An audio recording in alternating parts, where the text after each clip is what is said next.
Okay, everybody, today we're here, we're going to talk about things mortgage. I'm Keith Kalk with Premier Sotheby's. I am a broker advisor.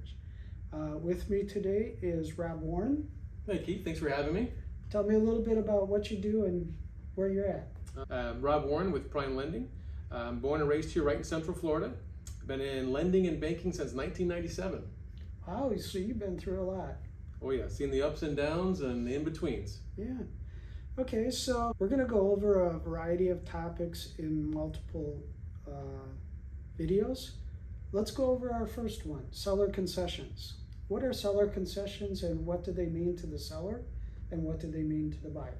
Gotcha. Well, seller concessions, rather than in today's market reducing the price, for example, you've got a house for $350,000. A lot of people come in, they want to reduce that price to $340,000. The buyer wants to offer $10,000 less. In this day and age, it really makes more sense to do seller concessions, and what that would be is the seller would give a credit for, say, maybe $10,000 towards closing cost, taxes, insurance, prepaids, towards escrows, also towards buying down the interest rate, and that's where the buyer gets the most bang for their buck. And what would be the high positive on taking 10,000 concession to buy down the rate?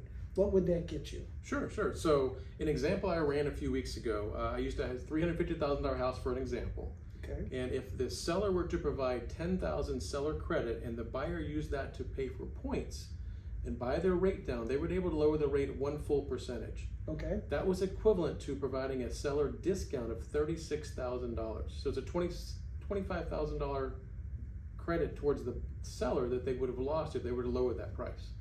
Okay, so with that $10,000, is that a permanent buy down or is that like a 1 year buy down and then the rate goes back up? In this instance, we're talking about a permanent buy down. So for example, that rate may have started at 6.375. With those points that the seller is providing with that seller credit, we could have bought that rate down to, for example, 5.375, which would save them as much or more than dropping the price by $35,000. Okay, so in an example that we gave, lowering it by $10,000 would give you a reduction in payment, theoretically, of how much?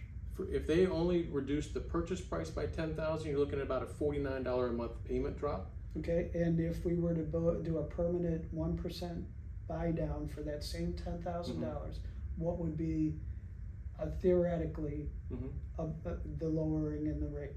In the example we looked at, it was going from 6.375 down to a 5.375. In that example, it was $178 a month savings. That's a permanent savings, not a temporary savings. Wow, $179, $180 a month for 30 years. Yep. Think about the difference in that cost. And it still costs the same for a seller. So a seller is giving 10,000, the buyer's getting 10,000. It's just a matter of what we're doing with that 10,000. Yeah, it's an education process. The sellers and buyers don't understand what they can get with that 10,000, how much it can really save them. Okay. So, in today's market, sellers' concessions can be the difference between? It can be qualifying or not qualifying. It can get somebody off the sidelines and get them actually into a home. So, if you're looking for more information, we have a bunch of videos out there. Take a look at them. I'm Keith Kalk. My phone number is 352-431-8539. And I'm Rob Warren. My number is 352-552-3384. NMLS number 432395.